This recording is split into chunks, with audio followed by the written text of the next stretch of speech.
Shalom Erev Tov. Je répète, Shalom Erev Tov. Voilà, comme ça, on passe à un fou, il parle avec les esprits. J'ai reçu beaucoup de SMS sur le cours de la semaine dernière. Eh ben, il y en a plein qui ont essayé l'expérience de l'huile avec l'eau et tout ça. Donc, arrêtez vos salades. Cette expérience, c'est une expérience réelle. Seulement, alors s'il y a des bulles d'huile qui restent en bas, eh ben, il y a des bulles d'huile qui restent en bas. On parle de façon quantitative. Ne vous prenez pas trop la tête avec cela, même si tout cela est sérieux à prendre très au sérieux, pardon. Mais, Tov, le Kitzur Velaïnian, aujourd'hui, notre shiur d'aujourd'hui, c'est, nous sommes mardi 14 janvier ou le 13 Shvat, si vous préférez, Bezrat Hashem, Tash'ad, pour la réfoua shlema de tous les enfants d'Israël, Bichlalam, Moratimi, Agdosha, Vateora, Esther Bat Moucha, sans oublier le papa de Linda, Mouchlemer. Shkoun Yosef Ben Miriam, Bezrat Hashem. Alors, comment t'appelais le shiur ce soir, que je sache, parce que tu me fais des embrouilles, toi. Hein? La face cachée de la France. Qu'est-ce que je veux dire, moi, sur la face cachée de la France? Alors, la France, elle a une face qui est cachée. Et c'est son problème, demandez à Hollande. Mais en ce moment, il est dans les embrouilles. L'autre a voulu suicider, celui-là fait comme ça. Il marchait même, Kullam Rishaim. Tov.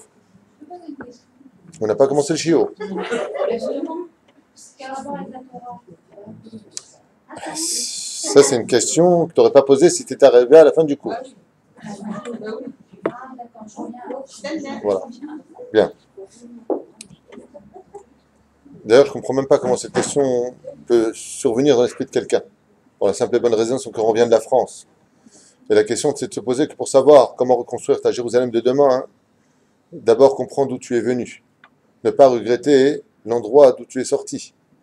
Donc le fait de le dire ou de le penser, ça rejoindrait un petit peu l'idéologie de Dathan et d'Aviram qui disaient constamment nous étions mieux en France, en Égypte, aux États-Unis.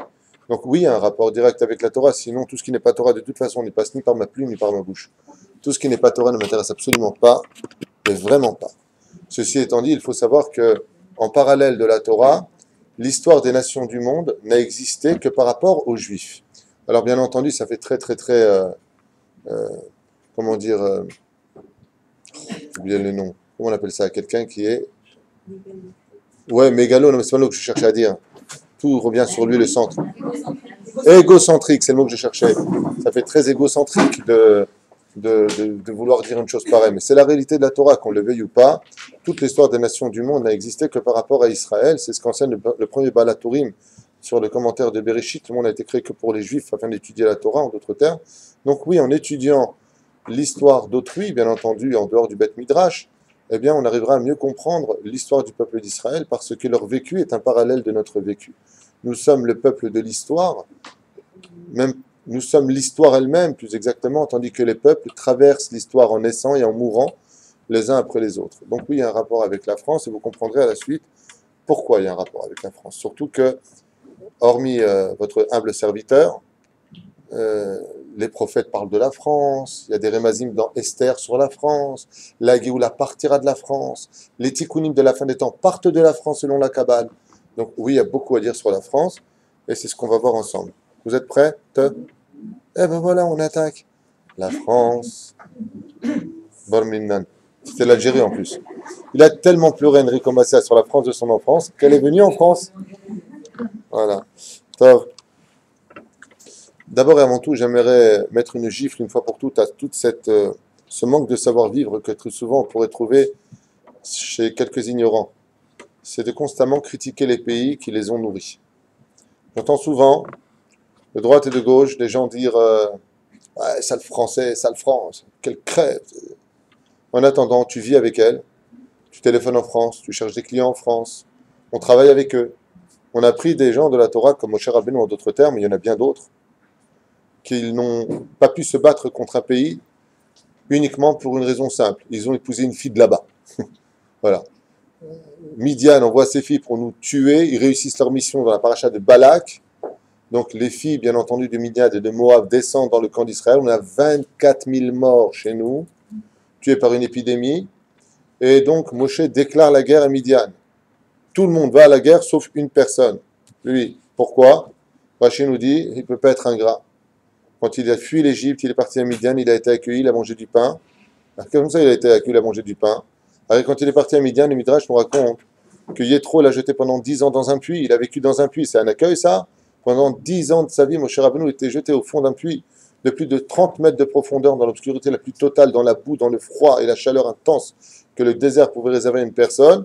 Nourri par Tzipora pendant 10 années seulement. Après, il sortira de là-bas pour épouser Tzipora. Donc, une période un peu marquée par les allusions dans la Torah, et non pas explicitement marquée dans la Torah, mais qui figurent dans les Midrashim, pour nous faire comprendre qu'il y avait de quoi dire à mort Midian. Et Moshe dit, ma pitom, j'ai épousé une Midianite, comment je peux me battre contre moi Midian?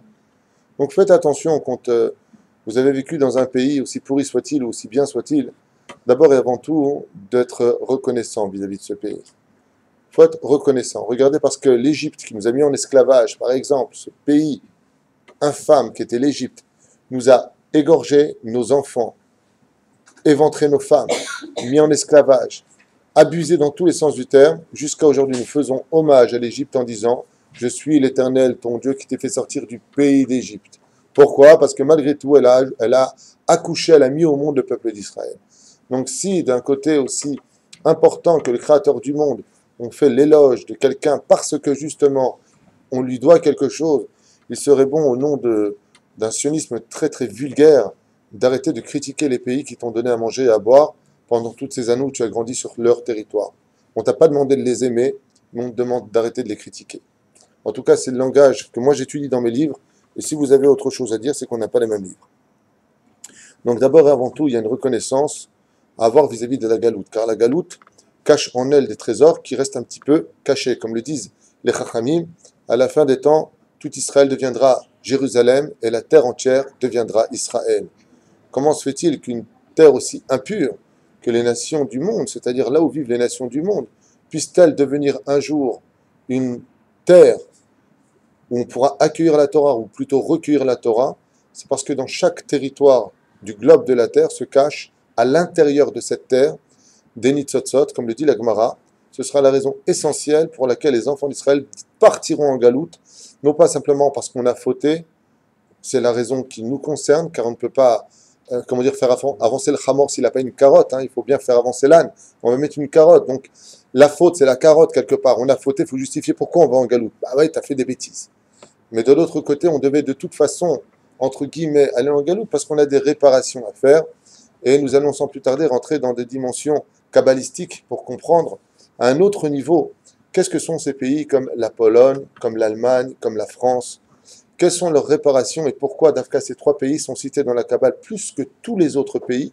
On parle des États-Unis, pas à travers Christophe Colomb, on parle des États-Unis dans le Zohar HaKadosh. On nous parle de l'autre côté du globe de la Terre, se trouve là un pays où vivent des indigènes. C'est Rabbi Shimon Bar Yochai il y a 2000 ans et non pas en 1494. Bien sûr, non pas par 1494. Il y a 500 ans de cela à peu près. 92, oui, 94, c'est l'expulsion des Juifs d'Espagne, autant pour moi. J'ai tellement de dates dans la tête que des fois, comme dans le shiur de la semaine dernière, j'ai dit 210 ans et 220 ans. C'est 410 et 420, le Beth Amikdash. Mais ça me sort, je pense que les gens comprennent que c'est de la rapidité et non pas des erreurs voulues.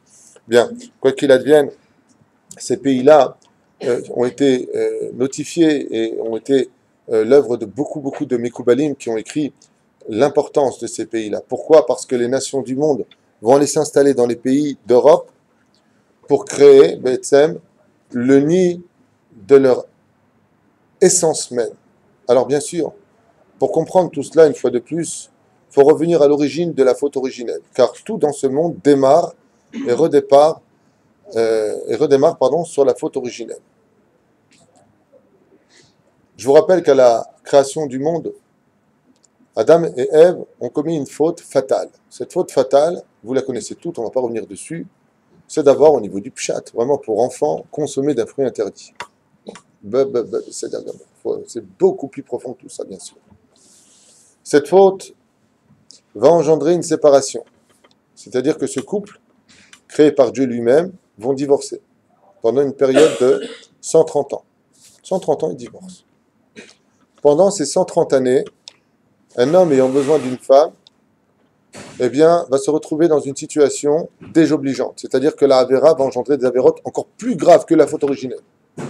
Et ces Avérotes sont que sa semence, malheureusement, va tomber dans les mains de la reine des démons, comme vous avez entendu à maintes reprises, et que cette reine des démons va placer ses pions sur terre.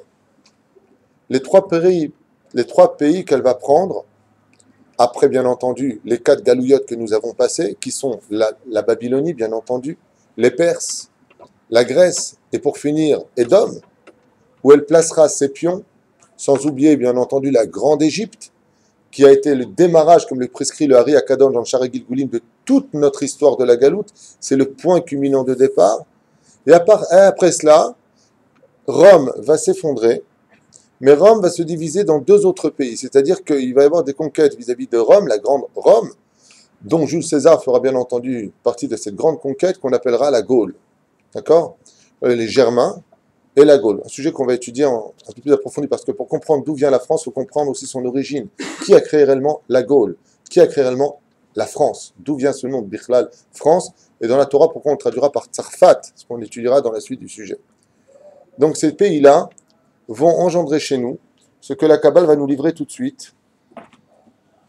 Donc je sors déjà ici le Kav HaYashar, qui est un livre très très très profond, qui a été écrit par un contemporain du Hari Akadosh, basé sur des écrits uniquement ésotériques.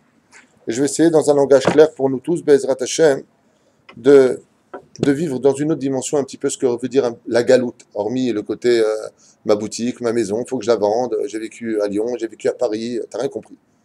Là où tu te trouves, il y a une réparation à faire. Si tu es là-bas, c'est pas pour rien. Ton Kiryat Shema, ta Teshuvah faite là-bas n'était pas pour rien. Tu as une réparation à faire parce que tu viens d'une origine qui te dépasse complètement au niveau de la pensée et même au niveau de tes Gilgulim, puisque tu n'étais que semence dans le début de ta réparation. Alors voilà ce qu'il nous dit au nom du Midrash Rabbah, Parashat Bereshit. Quand l'homme et la femme ont fauté, ils sont arrivés dans ce qu'on appelle cette lumière qu'on appelle or en hébreu, et comme ils ont été dévêtus, donc n'oubliez pas qu'on parle n'oubliez pas ces termes, nourriture, manger du fruit interdit, renvoyer du Gan Eden, qui représente les parfums les plus exquis de ce monde, la beauté des fleurs, comme le précise le Zohar HaKadosh, des plantes, tout ce qui touche à la matérialité la plus absolue dans le Gan Eden, à Tarton, face au Gan Eden, à Elion, d'en bas et d'en haut.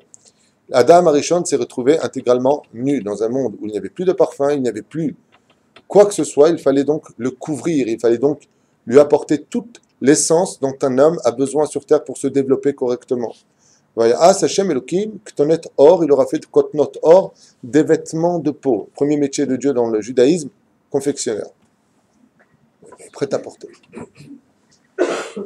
Du nom d'ailleurs de ses élèves plus tard, Abraham Abinu, Moshe Rabinu, sont tous en prêt-à-porter. C'est une blague, hein. Commencez pas à dire oui, mais il me semble que c'est une blague. Bien. Le Zéda. C'est faux, Ben Eliphaz, Ben Esav. Quand le Satan va se reconcrétiser sur terre sous le nom de Esav, eh bien, il va avoir un fils du nom de Eliphaz. Eliphaz va aller avec une femme, il va mettre au monde Amalek, et va avoir aussi un autre enfant, et son nom s'appellera Tsepho. Tsepho, c'est son nom d'origine. Donc tu vois qu'ici on nous parle dans la Kabbale des empereurs, des premiers conquérants de l'histoire du monde venus de Esav, qui vont prendre avec eux, comme ce qu'on va lui lire maintenant, toutes les Nitzotzot d'Israël et les emmener dans leur monde à eux. Et qu'est-ce qui va se passer là-bas? Alouf Tsepho, vous lirez dans la Torah, Nitzotzot, les étincelles. Ok. Si je viens un mot en hébreu et que vous n'avez pas compris, vous levez la main, je traduis systématiquement, ça peut m'arriver d'oublier. Quoique quand il y a ma femme, je ne peux pas oublier, c'est sûr. Alouf Tsepho. Donc on nous parle comme ça, voici le fils de Eliphaz, il s'appelle Tsepho. Alouf Tsepho veut dire, en d'autres termes, il était le roi de sa dynastie. Alouf Tsepho, commandant, champion, traduisez-le comme vous voulez. C'est la première clipa de l'histoire des nations du monde. Donc là, quand on parle de Tsepho, nous parlons de la première origine, de toutes les origines des nations du monde, qui va créer la première Klipa, c'est-à-dire écorce dans le monde que nous devrons, nous, juifs, aller briser pour aller chercher et réparer et ramener avec nous à la fin des temps, comme nous l'avons fait ici. Uchnedo igam ken bigdusha, comme c'est marqué dans Shmuel Aleph, eret tzuf, otiot de dan de otiot, bon, on rentre dans les remazim. Pekitso. Veu ayam melech rishon, ou même shalto aïta bimdinat Polin. Tsefo a été le premier à avoir quitté Eretz Kenaan. Quand il a quitté la terre d'Israël, il est parti s'installer dans un des pays de l'Est. Et là-bas, recherchant où se poser pour enfuir dans la terre de ce pays la Klippa première venue de Eliphaz, fils de Esav, fils de Yitzhak Midatadin. Je vous rappelle que l'arrière-grand-père de Eliphaz, ou arrière-arrière-grand-père de Tsefo, c'est Yitzhak, et que son père c'est Abraham. Donc il y a une source qui est kadosh au niveau de la transcendance. On est bien d'accord. Et il te dit, là-bas, il est parti, il a planté son drapeau dans un pays. Ce pays s'appelle comment? Pauline. Pauline, en français, c'est pas le nom d'une fille, ça veut dire la Pologne. Ça veut dire que le premier pays sur lequel le Satan s'est installé en Europe, les Mekoubalim disent ici, c'est la Pologne. Là-bas a été planté le premier drapeau de la Touma la plus absolue. De là-bas, disent les Mekoubalim, parce que je vous montre quand même un peu le livre, hein, je ne vais pas tout vous faire, j'ai souligné des détails pour vous. C'est commentaire sur une profondeur hors du commun basé sur le Zohar. Donc on ne va pas extrapoler sur le sujet, juste pour comprendre. Et bien entendu, qui otiot Pauline, zéotiot Ploni. Pourquoi est-ce qu'on appelle justement Pauline? Parce qu'en réalité, le Satan s'est déguisé. Le Satan, dans la Kabbale, porte un nom. Comment est-ce qu'on l'appelle? Ploni. C'est pour cela que quand on vient pour parler de lui, on dit Ploni. Dans le langage hébraïque, le mot Ploni veut dire quelqu'un. Monsieur, un monsieur. Est venu quelqu'un. Igia ena Ploni. Est venu ici Ploni. C'est comme ça qu'on a l'habitude de le traduire.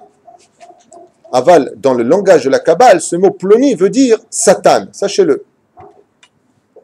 Vos gematria, Tsefo. Le mot Pauline ou Ploni, c'est la gematria du mot Tsefo. En d'autres termes, Tsefo, lui, il a parti planter là-bas son point culminant, et de là-bas, il pachette, il a commencé à,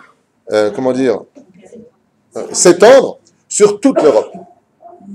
Velachen ikret malchut Edom, et c'est pour cela d'ailleurs que jusqu'à l'époque la moins antique de l'histoire de Rome, comment est-ce qu'on appelait les Romains? Tu dis, attends, et ça, c'est Rome. Qu'est-ce que tu me parles de Pauline?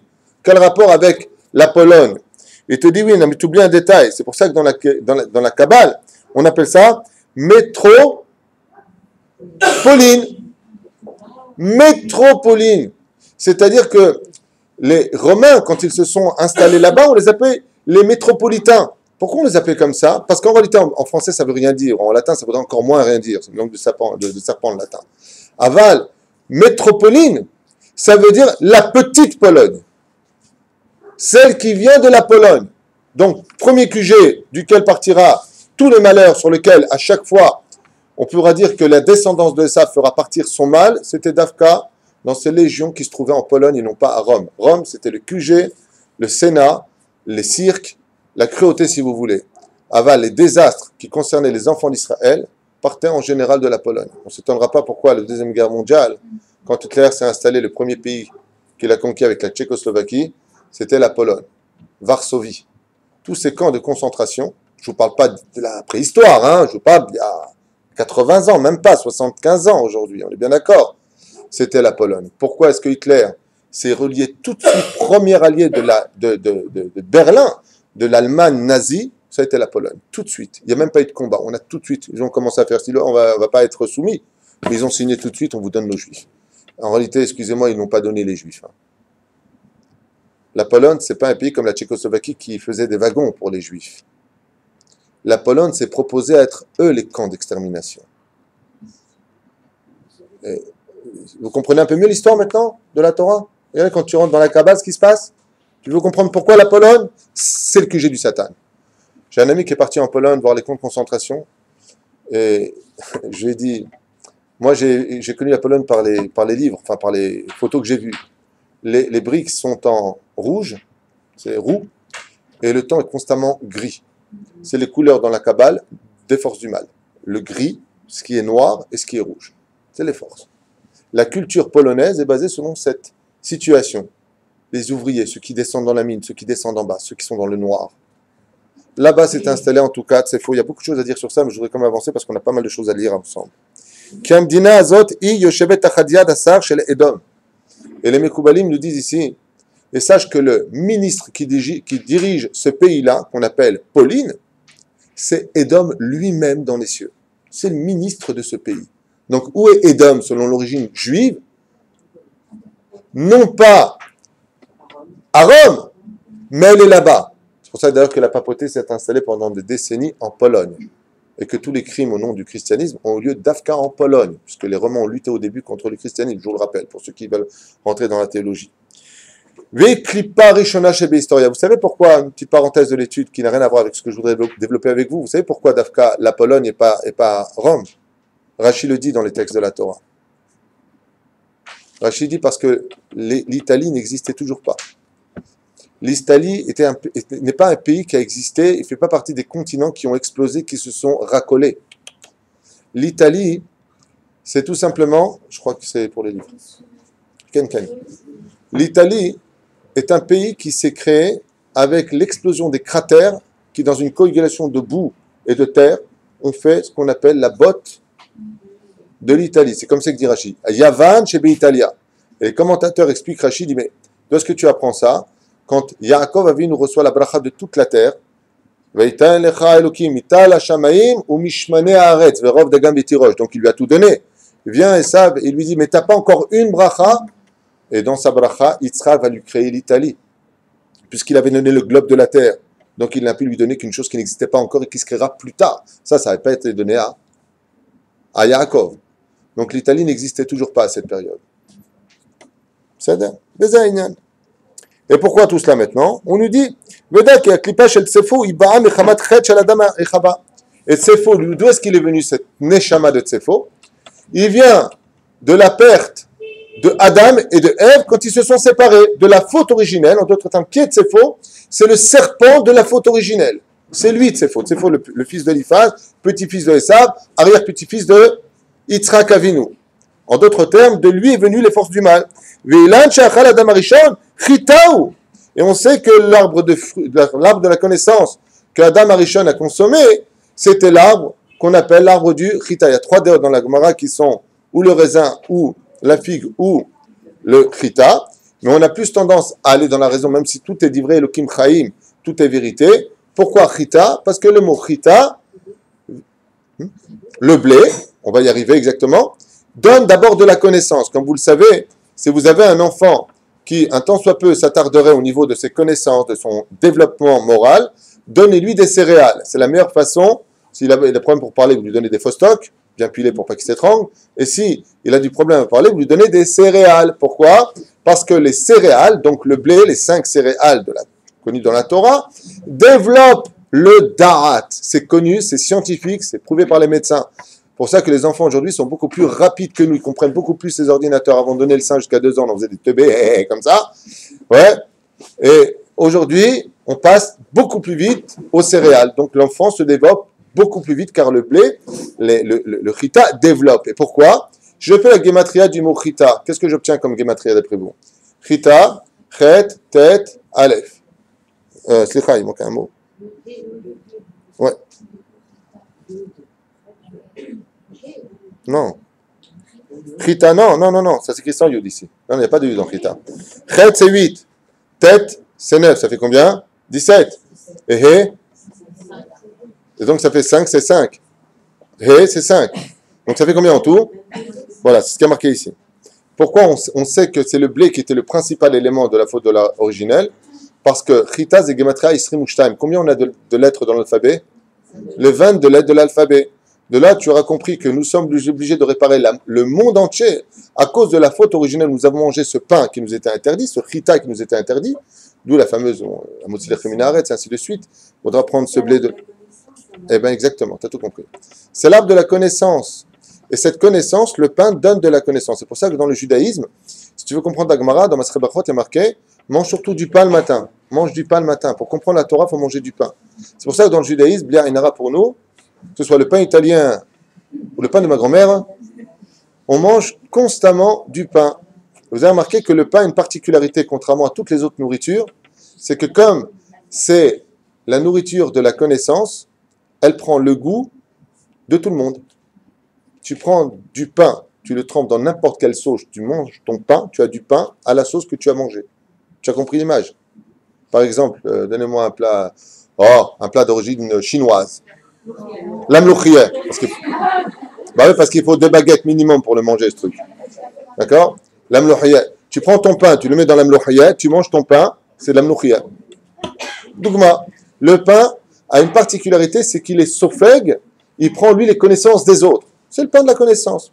Et il dit, Gematria Isri Mushtai Motiot, c'est-à-dire que les 22 lettres de l'alphabet ont été plongées dans l'obscurité à cause de la faute originelle par le Chita. Jusque-là, c'est clair.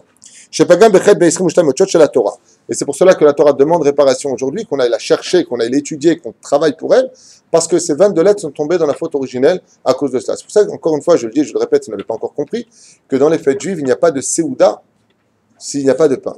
Il faut manger du pain dans le judaïsme, seulement la différence qu'il y a, c'est qu'il faut le manger avec la bracha. C'est-à-dire relever ce pain qui est descendu dans les profondeurs de la terre. Par exemple, donnez-moi un pléonasme connu. Femme de ménage, monter en haut, descendre en bas. D'accord? Dougma. C'est mignon, femme de ménage. C'est connu en plus.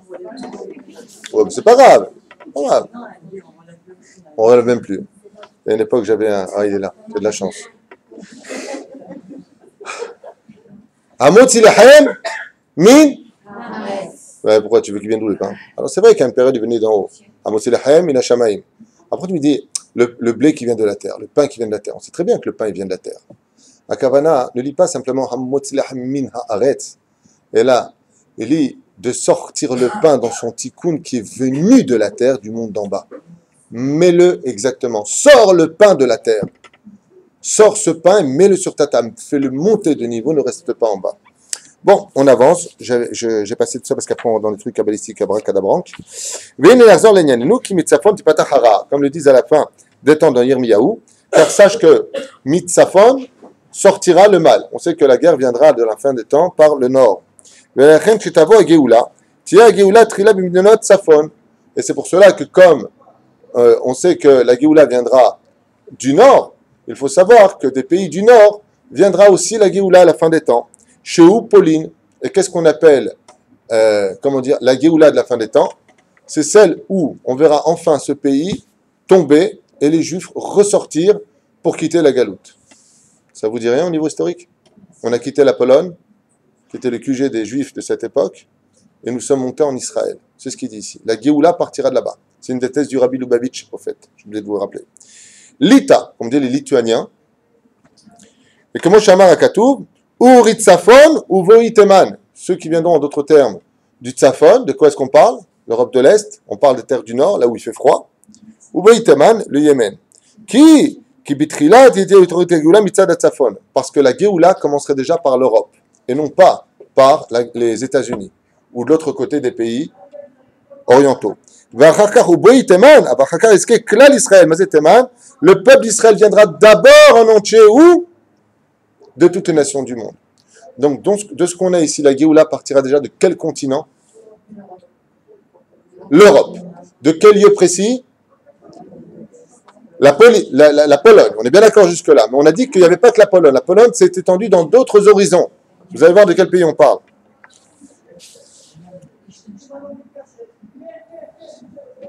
Ça, c'est autre chose. Mais c'est ce qu'il dit. Vineze Yadoua, Shireshit Goïm ou Amalek. On sait que le premier peuple des nations du monde, c'est Amalek. Misera Esav Aracha, qui vient de la semence de Esav Aracha. Veshlo Achuza Be'el Acher. Et on sait que lui, il est en totale coordination et en association avec les forces du mal les plus absolues. Kamalek ou Gematria, Resh Mem, Keminyan, El Acher, qui veut dire un autre dieu, qui veut Chol, le Satan. Que je nous pardonne. Dene Ita Bezor HaKadosh. Comme c'est marqué dans le Zohar HaKadosh. Qui me ben shta klipot aniskarot le'el, dainu klipot shor ve'hamor. Bon, là, on rentre vraiment dans des termes très, très, très kabbalistiques, qu'on appelle les deux clipotes qui vont être créés là-bas. Le taureau. Donc, comment on dit le taureau? Par.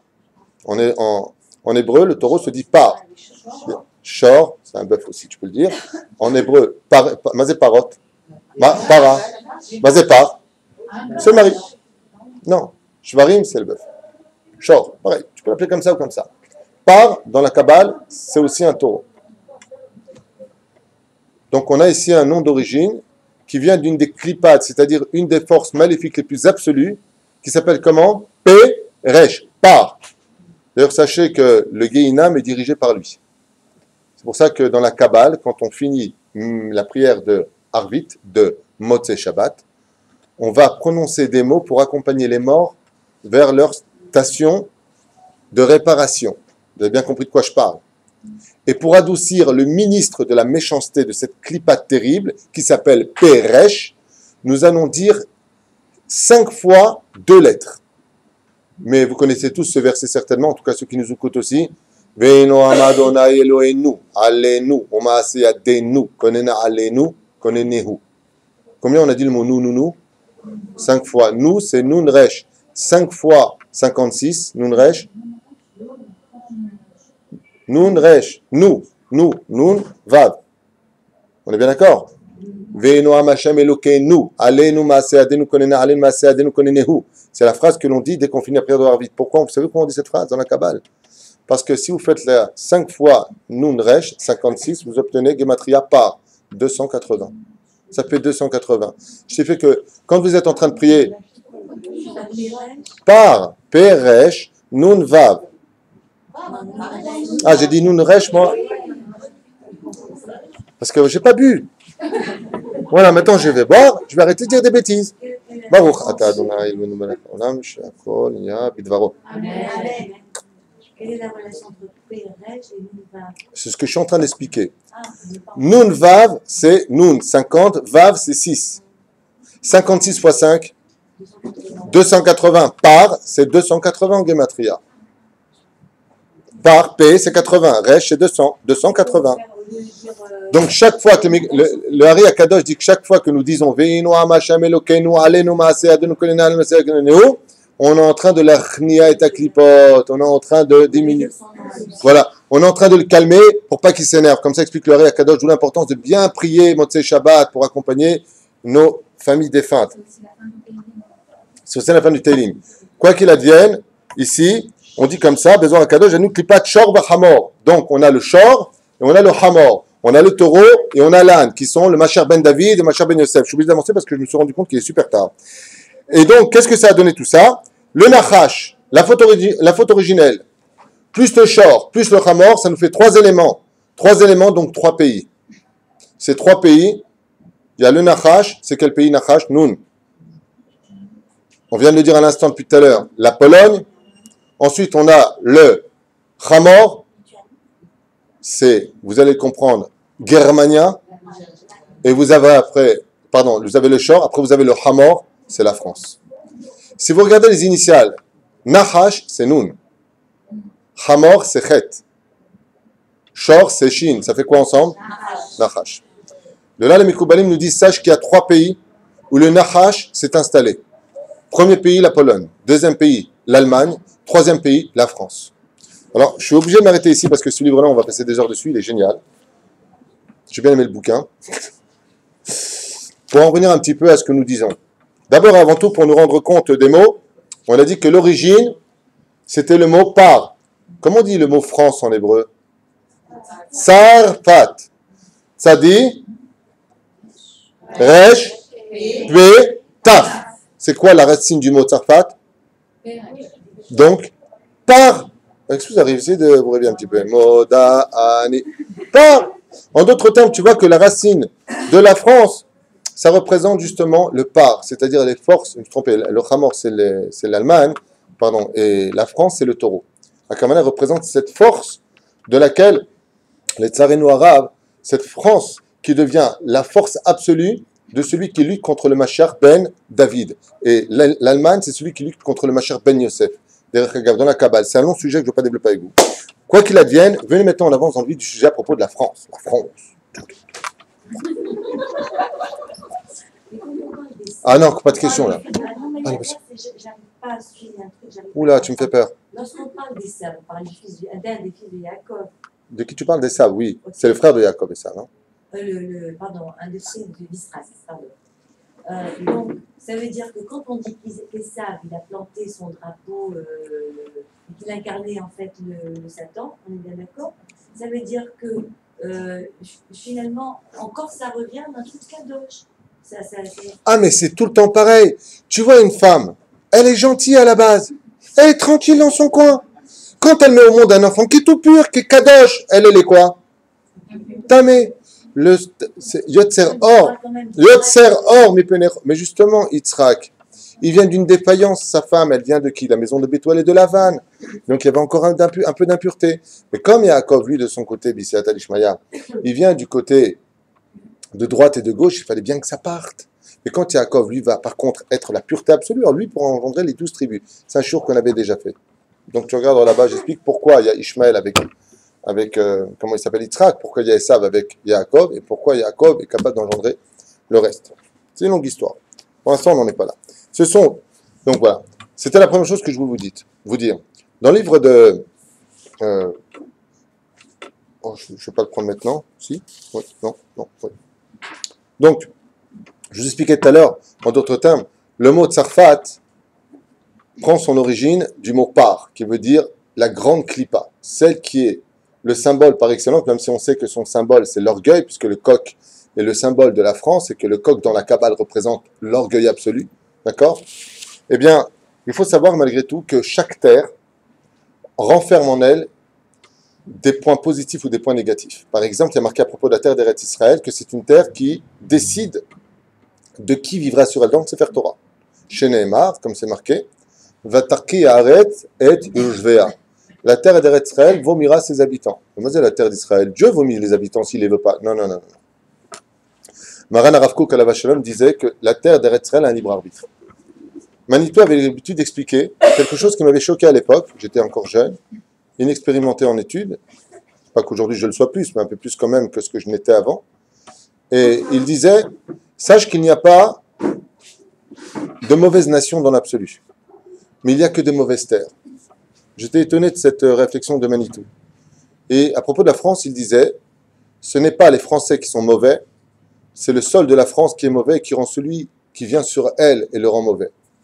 Après avoir étudié certains livres, je me suis rendu compte qu'effectivement, nous avions une allusion sur la France dans le livre de Esther. Là-bas, il est marqué, à propos de Esther, je ne sais pas si je l'ai marqué ici, je ne sais même pas si je vais sortir le livre. Non. Esther, où es-tu? Ouais.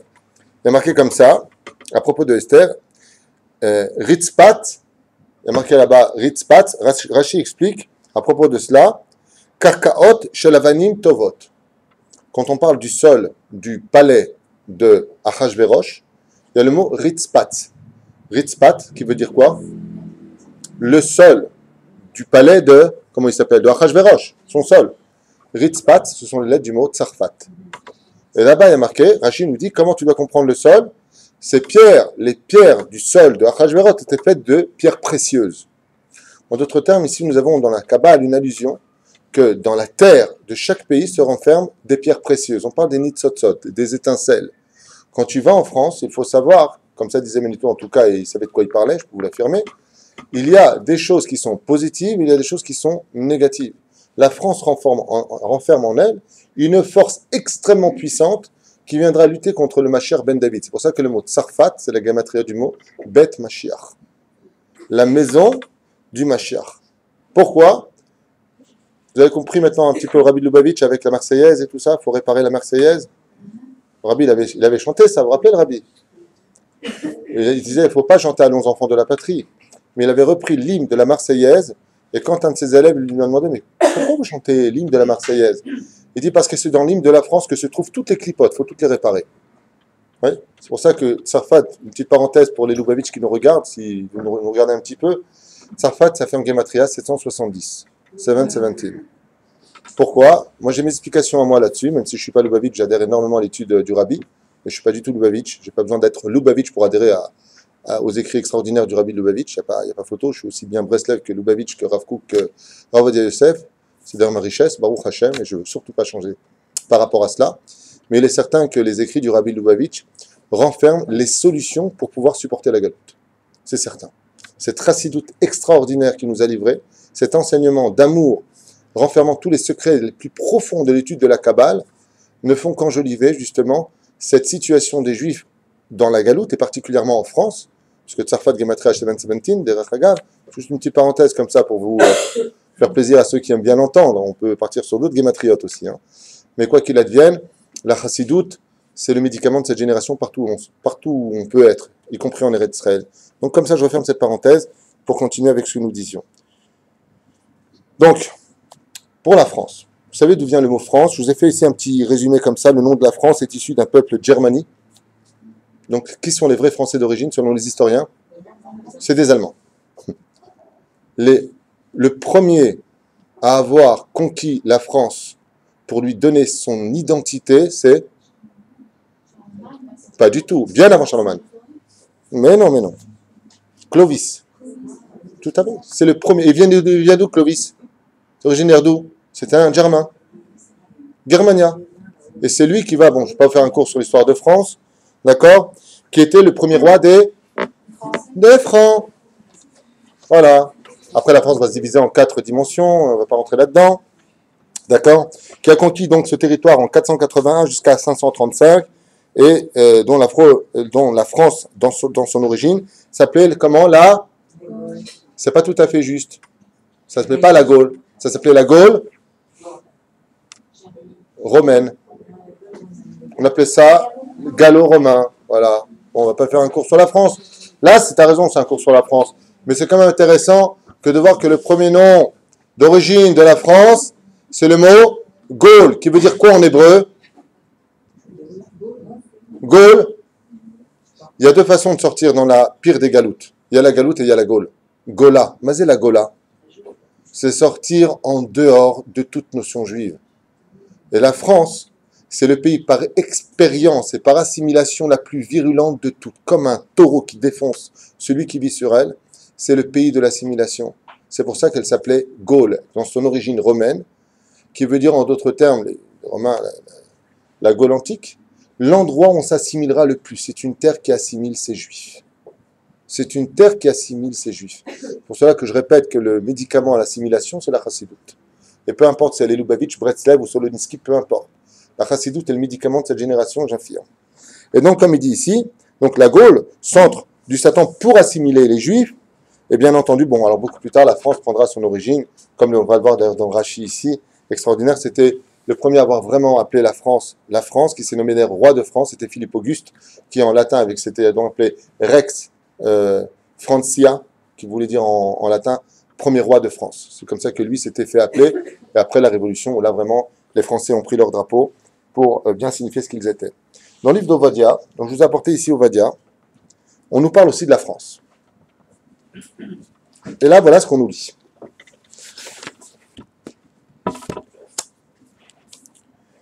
Vegalout, quand on sommes donc sortis en Galout, Achel Azeh, l'Ivné Israël, Asher Kenaanim, donc nous étions où? En Kenaan, Ad Sarfat, donc ici je vous parle quand même du prophète Ovadia. Hein. On est déjà 2600 ans, 2700 ans en arrière. Donc dans la Torah. Dans la Torah, ça existe, parce que la Torah est un médicament à tout ce qui devait arriver. Trofa Kadmalamaka. Donc, on voit ici un truc de fou.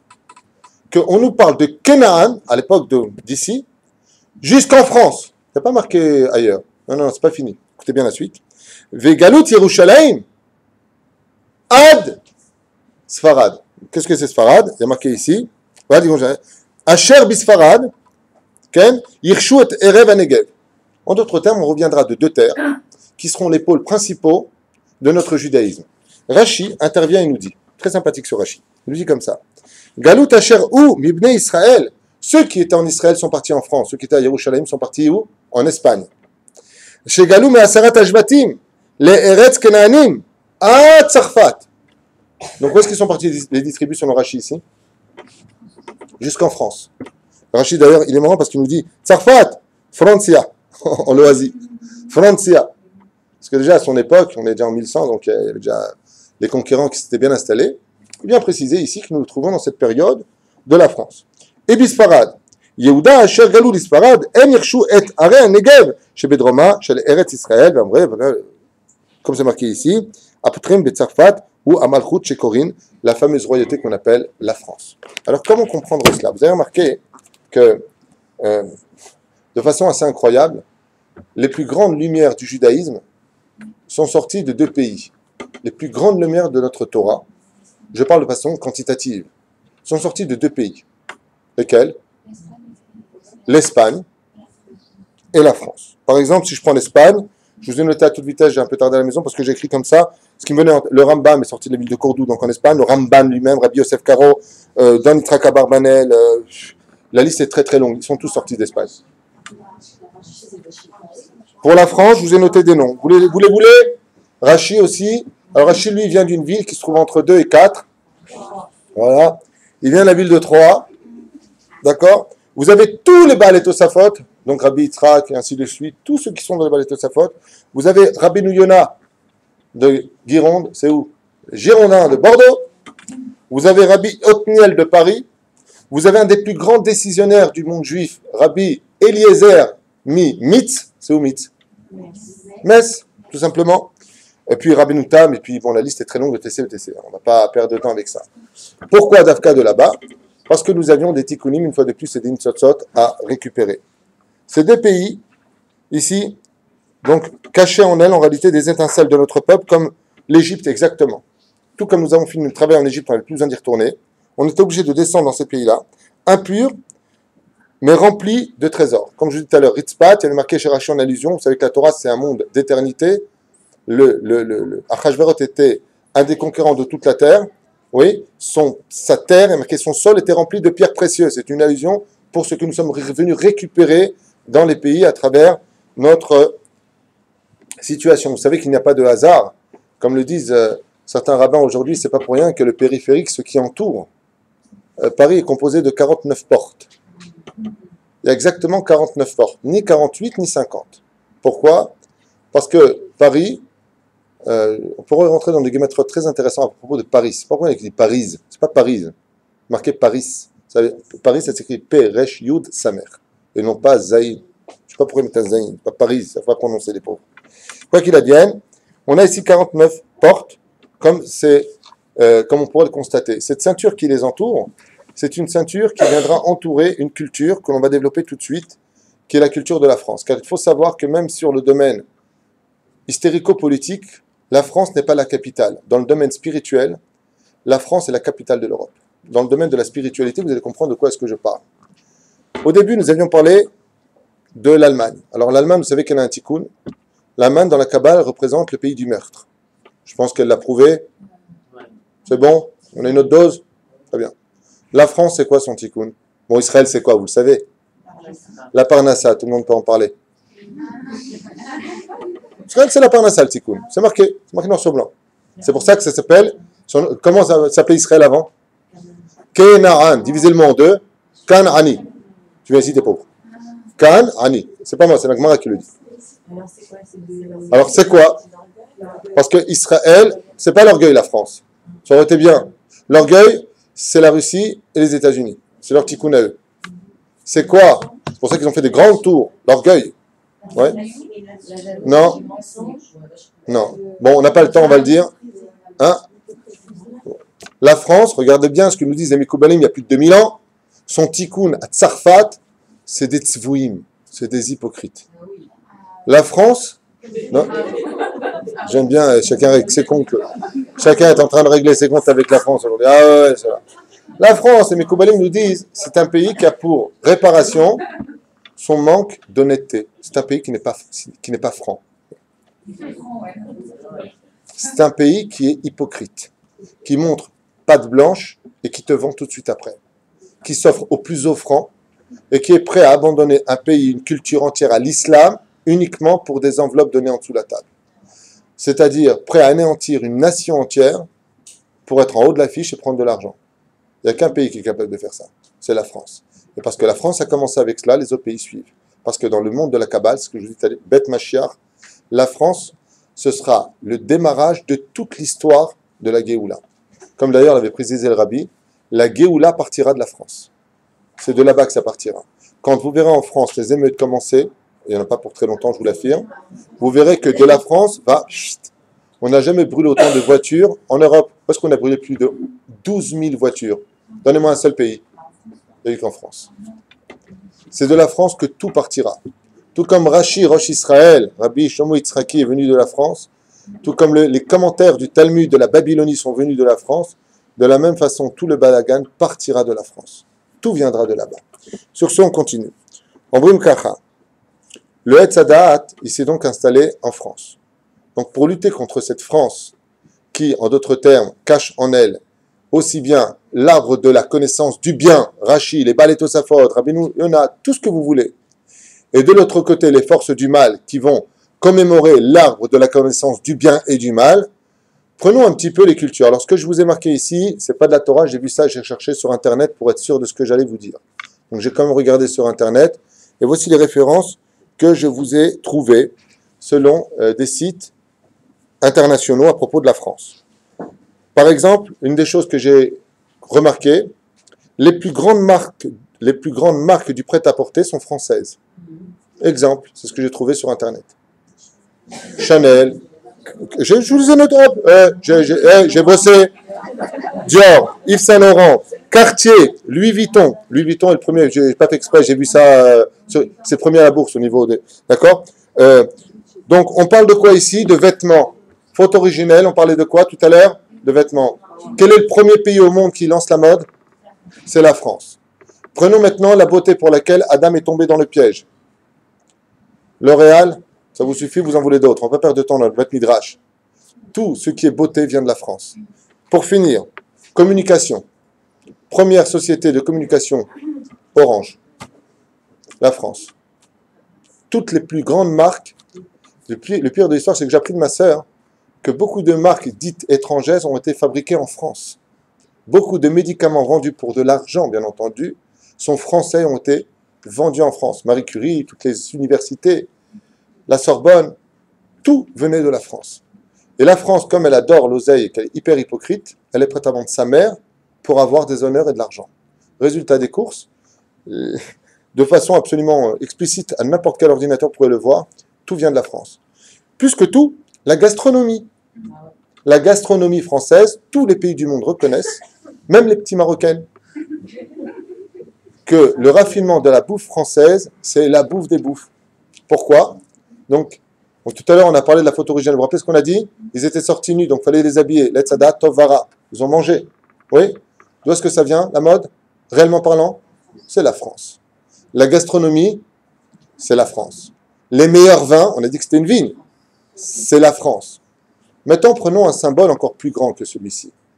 Prenons le symbole de la France. Je vous appelle la baguette française. Alors, qu'est-ce que la baguette française? C'est curieux, cette baguette. C'est le seul pain qui soit comme ça. Vous savez pourquoi il est comme ça, ce pain? Ben, c'est pas compliqué. Le pain français prend son origine de son nom. Comment on dit la France en hébreu? Tsar Fat. Divisez ce mot en deux. Le pain est 3. Tsar Pat. C'est-à-dire que l'origine de la France vient de cette culture qu'on a l'habitude de manger. Quand on traduit le pain, de tous les pains qui existent dans le monde entier, le seul qui ressemble à un serpent, c'est laquelle? C'est la baguette. C'est la seule chose qui ressemble. Tu prends une baguette, tu lui mets 2 yeux, tu lui fais une bouche avec 2 dents, c'est quoi? C'est un serpent. D'accord? Lama. Parce que justement, c'est ce que me disait Manitou à l'époque, quand il était pendant 2 ans, j'étudiais chez lui, et il venait enseigner au Machon Meir, et un jour, il disait, c'est un enseignement de Manitou, ce que je viens de vous dire. C'est pas de moi. Manitou disait, Tsarfat, un jour comme ça, dans son cheveu, on nous avait dit, méfie-toi beaucoup de la baguette française. Quand tu la manges, tu manges l'assimilation de la France. C'est pour cela que la Chachamim nous ont dit qu'on n'a pas le droit de manger le pain des Goïm. Parce que ça rapproche les cœurs. Pourquoi tu fais un chidour? Tu peux boire un café avec ton chidour, mais tu ne peux pas manger du pain avec elle.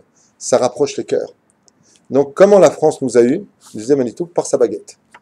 La baguette française. Alors, quand tu voyais Jean Benoît sur la bande de chez nous, le béret et la baguette sur le bras. Et alors, c'est la baguette de la France. Elle est bonne, la baguette. Bah oui, c'est normal, c'est le Hetzadat, Tov, Vara. Donc, nous avions comme ça cette baguette qui représentait le Tsar Fat. Comment est-ce que l'assimilation était plus forte que dans les autres pays? Et les sages, comme ça, nous disent que dans tous les pays dans lesquels nous avons vécu, l'assimilation a toujours été extérieure. En France, elle a été capable de rentrer à l'intérieur. Tu l'as consommé à l'intérieur. C'est la gastronomie française. Le Hetzadat Tov, Vara. Le vin français. la baguette française, il ne manque plus que le boursin. Non, c'est des trucs comme ça que je vous ai noté. Encore une chose que je vous ai noté, qui est quand même incroyable, que j'ai trouvé en parallèle, c'est qu'il y a un seul pays qui a décidé de créer une grande tour, et cette tour devait servir à avoir un contrôle, lutter contre Dieu, et les shaders. Les shaders en hébreu veut dire faire passer les messages. D'accord? Cette tour s'appelle la tour de Babel. La tour de Babel. Elle a été construite selon les sages parce que Nimrod, donc roi de Babylonie à cette époque, voulait avoir un contrôle sur toutes les terres. Donc il a fait extrêmement haute. Il y a un seul pays où on a construit une tour qui soit extrêmement haute et qui sert d'antenne, qui est le symbole de toute la France. J'ai nommé la tour Eiffel, qui est une des tours les plus hautes que nous puissions trouver et qui sert en réalité de quoi, la tour Eiffel? Exactement comme le sage l'écrivent pour Nimrod, une fois de plus.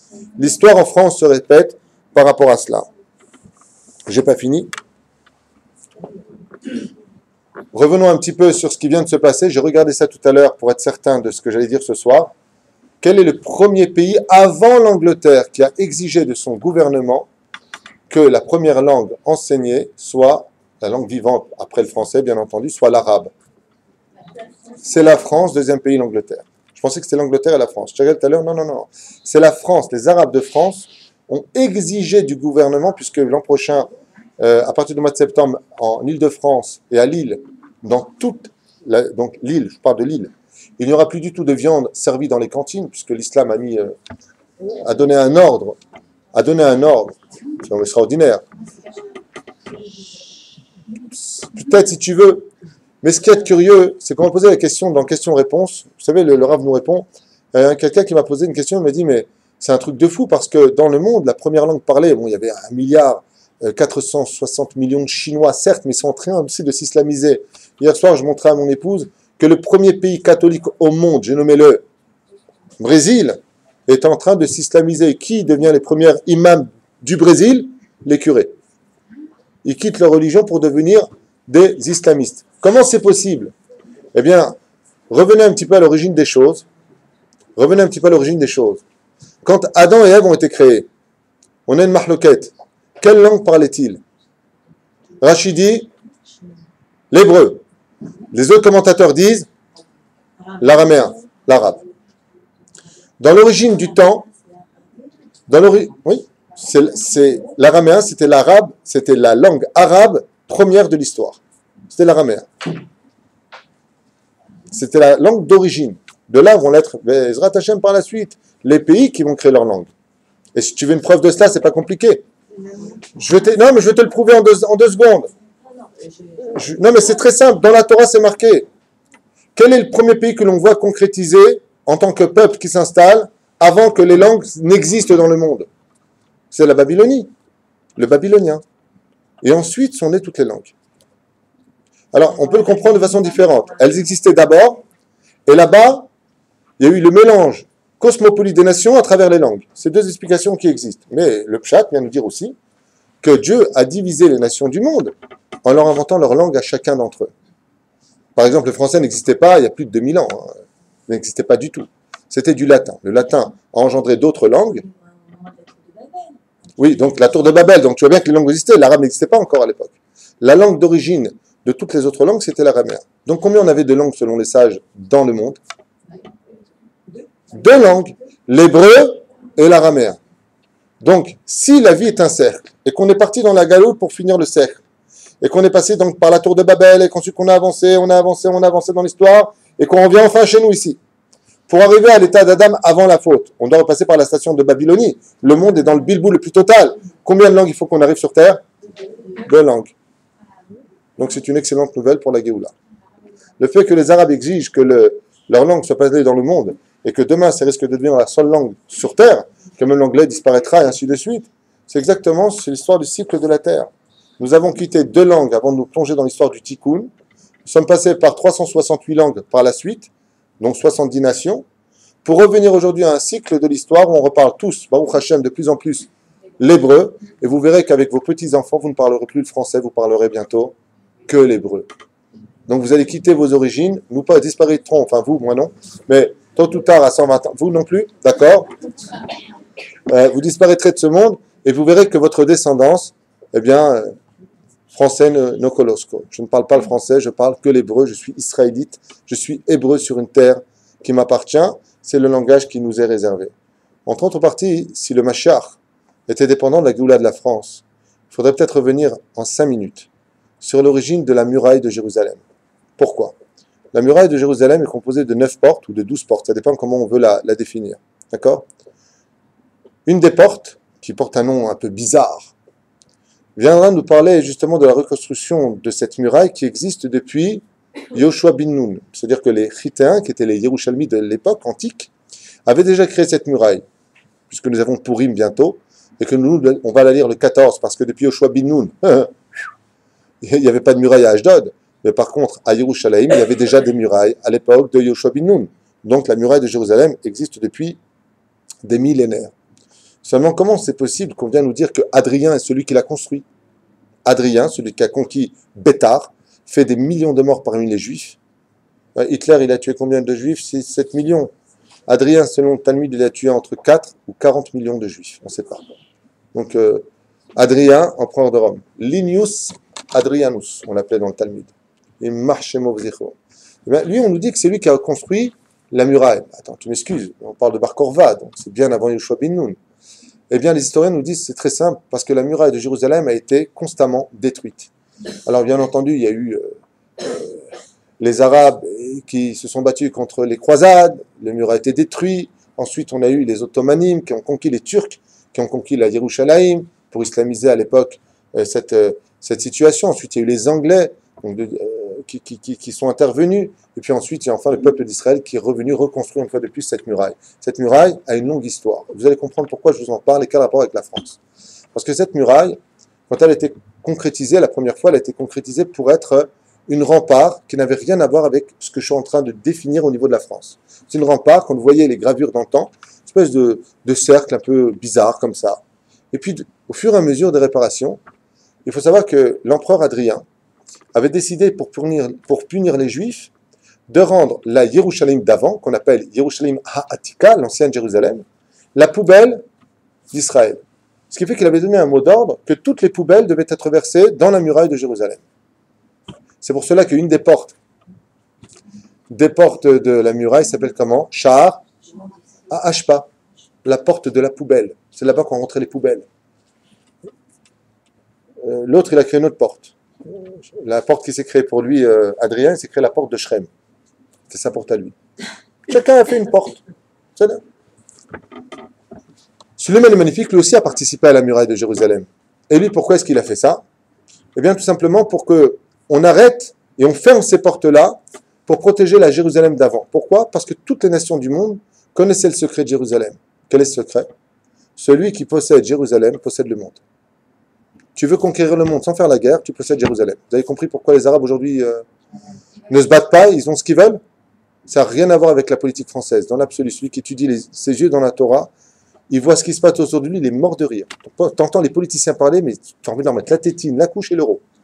Le vrai problème, c'est qu'ils sont installés à Jérusalem. Celui qui est installé à Jérusalem prendra la terre entière. C'est marqué dans tous nos livres de Kabbale.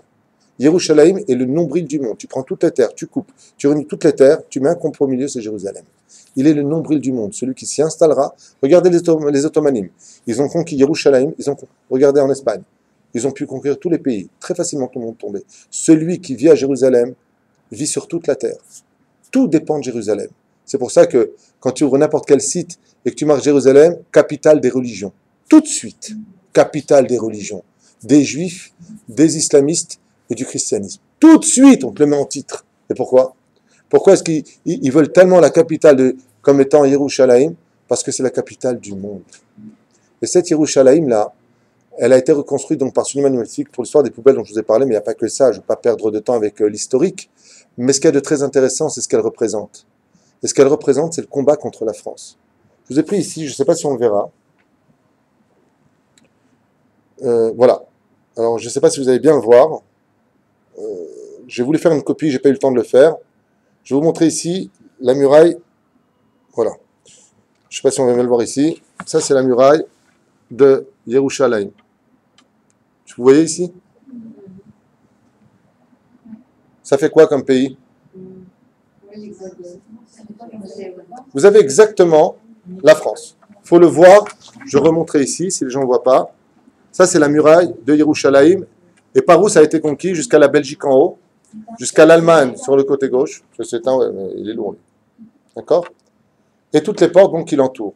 Ce qu'il y a de curieux, c'est que si vous avez exactement le Kotel, là où il y a Paris, sur le côté gauche, si vous regardez bien, ici vous avez le Beth Amikdash. Qu'est-ce qu'il y a ici exactement en France? Quel pays? En France? Oui. Oui. Quel pays y a-t-il de ce côté-là? En France, enfin, qu'est-ce qui vous arrive? Vous parlez du français?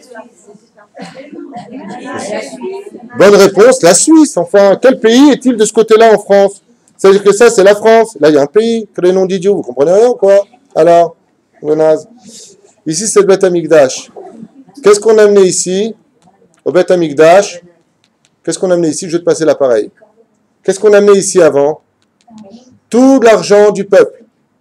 À cet endroit-là, vous avez exactement, la Suisse, pays neutre. Et qu'est-ce qu'on a amené en Suisse? On amenait. Pourquoi on amenait? Si la muraille, tu veux voir? Si la muraille de Yerushalayim représente la France, c'est parce que la Gdusha d'Eretz Israël se doit de lutter contre l'hypocrisie des nations du monde. Et étant donné qu'aujourd'hui toute la terre entière est devenue hypocrite comme la France, il fallait que cette muraille qui entoure notre mur Kadosh, le mur saint de Yerushalayim, soit un tikkun pour les nations du monde. C'est-à-dire qu'en d'autres termes, Israël aujourd'hui a à faire part un message aux nations du monde. Arrêtez votre hypocrisie. Vous savez exactement qui nous sommes, vous savez exactement que cette terre nous appartient, et vous savez tous que nous sommes le peuple élu. La preuve en est. Ça fait plus de 2000 ans que vous essayez de nous imiter et de prendre notre place. Ça fait 2000 ans que vous le savez. Et cette muraille Minashamaim qui prend exactement la forme de la France et de son côté la Suisse, pour dire que par là on va déposer en d'autres termes tout notre argent, pays neutre, tout comme nous les Juifs nous allions déposer notre prémisse, notre Maasrot, notre Terumot au Beth Amikdash. Eh bien c'est exactement le symbole de la France et non pas ni de l'Allemagne, ni des États-Unis, ni de la Grèce antique, ni de qui plus est de la Rome antique. Mais on parle réellement ici de la France. La France cache en elle toute la réparation par laquelle nous devons nous réparer. C'est pas pour rien d'ailleurs que j'ai entendu du gouvernement à la radio que l'alia la plus appréciée du gouvernement israélien, c'est l'alia française de tous ceux qui m'ont... Et pourquoi? Alia la plus antipathique mais la plus productive. C'est elle qui fait la pluie et le beau temps, les Français. C'est eux qui font monter les appartements dans une ville d'Ashdod, inconnu au bataillon, pour 80 000 $, t'acheter un appartement tranquillos, hein, bien, tranquille. T'as les Français qui sont venus ici, tout a augmenté. Soyez d'accord ou pas avec moi, je n'ai absolument rien à faire, c'est pas moi qui le dis, c'est les Kabblanim qui le disent. Tant qu'il y aura des pigeons, il y aura des mecs pour prendre. Ils sont tellement forts les Français, que Dieu les bénisse. Il y a une bourgade, il y a une Gaule en Israël, il y a une Gaule, ça s'appelle Ra'anana. Je ne sais même pas si ce bled il figure sur notre carte juive, hein. Je ne sais même pas si ça figure. C'est-à-dire que tu avais Nitivot, Sderot et tu avais Ra'anana, qui est construit exactement comme Nitivot. Tu vas dans les rues de Ra'anana, à part Rehov Achouza, c'est une très jolie ville, on n'a pas le droit de parler du mal d'une ville d'Israël. Mais juste pour dire que la bêtise française peut aller au-delà de toutes les limites. C'est aussi cher que Tel Aviv. C'est que tu enlèves Rehov Achouza à Ra'anana, il n'y a plus de ville. C'est une rue qui traverse tout Ra'anana. Quand tu viens des États-Unis ou de France, tu vas vivre. Oh non, je vais à Ra'anana. Il n'y a pas ni la mer à côté, enfin, c'est pas loin. Mais il n'y a rien, Ra'anana. Je suis allé encore la semaine dernière. Pourquoi 5 millions de shekels, le petit appartement? Pourquoi 5 millions de shekels? Il y a bim. T'achètes 5 comme ça à Netivot. Il y a Baba Salé là-bas, au moins, il y a quelque chose. Il n'y a personne là-bas. Qui a fait ça? Les Français. Les Français ont une particularité. Tu vois les Lubavitch, par exemple. Que Dieu les bénisse. J'ai étudié avec des Lubavitch aux États-Unis. Ils ne prennent pas la tête. Ils sont Toranetto. Je suis parti plein de fois chez le Rabbi. Ils sont géniaux. Tu parles avec un Lubavitch de France. Oh, t'es fini. Il prend la tête. Je suis méchiriste. Oh, tu prends la tête. Parce que les Français sont extrêmes dans tout. La mentalité française, c'est des taureaux. C'est des taureaux. Quand il y a la guerre des 6 jours, les premiers à avoir pris des billets d'avion, la guerre ici avec les Scuds, on vient nettoyer les armes. C'est qui? De tous les pays du monde entier sont venus, hein. Mais pas comme des taureaux. Hein. Les seuls qui sont venus, les premiers, c'est qui? C'est les Français. Il y a quelque chose de spécial. Le gouvernement reconnaît que les Juifs de France, c'est des fonceurs, c'est des dépensiers, c'est des mecs qui achètent, des gens qui n'ont pas peur. C'est des gens qui s'affirment et qui se confirment. Le seul problème que nous ayons, nous, juifs de France, si je peux me permettre le mot, c'est qu'on n'a pas de hardout. On a beaucoup de qualités. Mais chacun dans son petit pavillon, chacun dans son petit monde. Shalom alav nafshi. Unité. On n'est pas unis. C'est-à-dire que si demain on avait un leader français ici, il risquerait d'avoir toute la population française d'Ajot contre lui. Et personne derrière personne. Ça veut dire, moi je pense, toi tu n'es pas content, tu n'as rien compris. C'est très français. On l'a vu avec les élections, on le voit dans tout. Au niveau de l'Ardout, d'ailleurs, c'est ce que j'ai compris avec des gens qui travaillent dans la politique, ils me disent le problème de la communauté française, on ne vient pas les voir parce qu'il n'y a pas de leader chez eux, ils sont tous leaders. Et leur seul parti politique, c'est leur famille. Et encore même là-bas, ils ne sont pas d'accord. Donc c'est ce problème de côté français qui est très égocentrique. Très tout est à moi, j'ai payé, j'exige, très la tête haute. C'est malheureusement très juif de France. Et j'espère que Bezrat Hashem, l'humilité un jour traversera leur esprit, parce que ce sont quelque part aussi les meilleurs. C'est ce que je pense aussi très sincèrement. On a vraiment une culture, on est sympathique quand on le veut. On s'installe quelque part, tu as tout de suite la synagogue française, tunisienne, algérienne, marocaine, constantinoise. On est vachement unis. Et Lubavitch, bien entendu. Et Breslev aussi. C'est-à-dire que tu n'as pas les juifs de France dans la même famille. Tu en as un qui est comme ça, comme ça, comme ça. Chose que tu vois beaucoup moins dans les juifs du Danemark, ou aux États-Unis, ou du Canada. Je suis allé au Canada. Ils sont tous marocains, les pauvres. Tous. Ils ont tous le petit doigt comme ça. Hein. Ils ont envahi. Ben là-bas, tu vas à Saint-Luc, au Canada, t'as le choix. C'est ou la grande synagogue marocaine ou la petite marocaine. Mais non, mais ce que je veux dire par là, c'est que la diversité des synagogues, tu la trouves en France. Tu vas aux États-Unis, c'est Ashkenaz, Farad. Hein. Ça va pas très loin. Tu vas en France, Yamma. T'as même les Lubavitch méchéristes et les non méchéristes. 2 synagogues pour le prix d'un pour un rabbi. C'est unique au monde, la France. La France a sa particularité parce que c'est un taureau. La France a une force en elle qui, si Bezrat Hashem, vous savez que si la France demain faisait Teshuvah, si les habitants de la France faisaient Teshuvah, ça deviendrait le meilleur allié du peuple juif. Mais malheureusement, ça n'a pas été suivi comme cela, puisque à la concrétisation de l'État d'Israël en 1967, un homme qui était au pouvoir de la France moderne, dite moderne, la France, qui portait le nom du général de Gaulle. C'est-à-dire cette France allemande, la Gaule antique, la Gaule romaine. Et lui a fait l'embargo. Il n'y aura pas d'armes pour Israël. C'est-à-dire qu'il y a une notion de mélange entre cette France qui cache des trésors merveilleux en elle, avec ses bons parfums, cette bonne gastronomie, cette richesse qu'il y a en France. C'est un des pays les plus beaux du monde. Pour vous donner un exemple, je vous en note encore. Allez, vous me donnez 1 minute? Je me lâche. Prenons un peu les forces du mal de la France. Quand on est à Manille, ou quand on est à Las Vegas, quand on veut faire un endroit où de la prostitution, comment on appelle ça en grand? Pigalle. Waouh. On appelle ça, dans tous les pays, c'est pas grave, vous n'avez pas fait exprès, 3 jours de jeûne. On appelle ça Pigalle. Le Pachot de l'Oyoter. Les endroits de la Znout les plus réputés en France sont connus. Le Bois de Boulogne, le Hanil Velo Alechem, Saint-Denis, Pigalle. Ce sont des symboles qui, quand vous allez dans les pays asiatiques, sont repris en titre chez eux. Pourquoi tu prends un titre de la France? Parce que c'est le pays de la Znout. C'est le pays de l'hypocrisie et le pays de la Znout. Particulièrement. Je vous ai noté d'autres choses.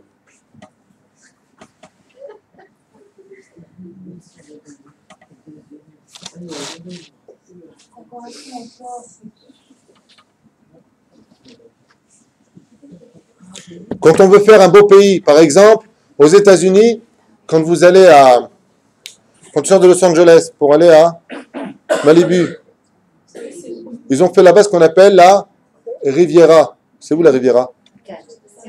C'est à Cannes, c'est dans le sud de la France. Quand on veut faire un bel endroit, par exemple, l'État d'Israël a décidé de faire de Eilat la grande Riviera du Moyen-Orient. Et pourquoi on appelle ça la Riviera? C'est où la Riviera? C'est là où il y a la France et la Côte d'Azur. C'est-à-dire que, une fois de plus, il n'y a pas besoin d'émouna dans ce que je vous dis. Ouvrez les yeux, vous verrez. Dès qu'on veut faire du beau, c'est une copie de la France. Dès qu'on veut faire du mauvais, c'est une copie de la France. C'est la copie de la France. Parce que la France, selon la Kabbale, selon ce qu'on vient de dire ici, c'est le pays du Hatzada Tov Vara. De là-bas peut sortir le meilleur Rachid, le Balit, tout ça, tout ce qu'on vient de dire à l'instant. Mais peuvent sortir aussi les plus grandes pourriture de l'histoire de l'humanité, ceux qui nous ont vendus facilement pour un sourire ou tout simplement pour prendre notre or, nos trésors, nos appartements. Et il n'y a pas mieux que le peuple français pour agir de la sorte. Il n'y a pas mieux que pour ça. Simplement pas pour les juifs, hein, même pour ce qu'ils font pour leur populace française. Et tu vois sur YouTube, pensez à vos enfants, français, réveillez-vous. Réveillez-vous. Ils sont vendus par eux-mêmes. Il n'y a pas besoin d'Arabes pour vous prendre au territoire. Les Arabes, ils le disent, pourquoi ne pas violer un pays qui s'offre nous? Pourquoi ne pas le prendre? On n'a même pas besoin de se battre, ils nous épousent tout seuls. Voilà la France. Cette France aujourd'hui qui a retiré sa robe vient démontrer absolument sa nature, celle du Etzadat Tov Vara. La Chen Bezrat Hashem, pour ceux qui ont entendu ce shiur, je leur conseille vivement de quitter ce pays d'hypocrites pour venir dans un pays où par contre la vérité saute aux yeux, c'est le pays d'Israël. Ici où quand le soleil brille, c'est un vrai soleil qui brille. Quand tu manges des fruits de tout Bishvat, tu manges vraiment les fruits d'Eret Israël. Et quand Baruch Hashem, tu as une dette à la banque, tu as une vraie dette à la banque. Déjà savait que la France était la terre de l'arbre de d'Alto Vera. Pourquoi sont allés là-bas? Parce que c'est là-bas que se trouve. Rachel, je voudrais te poser une question. Pourquoi Dafka est en France si on sait que c'est un pays qui pourrit? Oui, bien d'accord, très bien. Quand on cherche des diamants, on les cherche où? Dans la boue. Non, le diamant, ça se trouve dans la boue. Dans les rivières, dans la boue, tu mets tes pieds là-bas, tu prends d'ailleurs un tamis pour trouver des diamants. Qu'est-ce qu'on est parti faire en Égypte? Travailler la boue, fabriquer des briques. C'est là-bas que se trouvent nos étincelles. C'est justement là où il y a de l'obscurité qu'il faut savoir retirer la lumière. Cette histoire de France, d'ailleurs, encore un truc qui va vous sauter aux yeux. Je ne veux pas entrer là-dedans, mais enfin, quand vous étudiez l'histoire des États-Unis, les Indiens, c'est mignon, l'Allemagne, les Autrichiens, t'en as pour 2 heures d'études. L'histoire de toutes les galoutes du monde, qui vient bien au-dessus du RSS, la plus riche et la plus intéressante, celle qui est enseignée dans toutes les écoles du monde entier, aux États-Unis aussi, c'est l'histoire de France. C'est quand tu parles de l'histoire des nations du monde, l'histoire de France est le symbole numéro 1 de tous les pays qui existent. Donc tu vas faire les États-Unis, tu vas faire ce que tu veux peut-être, mais ça va pas loin. Ça va pas très loin. La France a beaucoup de choses à livrer. Parce que la France a toujours été entourée des plus grands de l'histoire juive. Par exemple, si je prenais Louis XVI. Louis XVI a eu un conseiller personnel qu'il voyait qu'en cachette. J'ai nommé le Chida Kadosh. Le Chida Kadosh, le Chida, Rabbi Yosef David Chaim Azoulay, était le conseiller personnel de Louis XVI. Il lui a sauvé son enfant, il lui a sauvé sa vie, il a même dit que sa tête allait tomber, il ne l'a pas cru et sa tête est tombée. Teubé. On a assez. Maintenant, nous avons fini en France, c'est fini. Il faut venir maintenant, il faut venir ici. Il faut venir parce qu'il va être trop tard. Tous les jours vont chercher à vendre leur appartement en même temps.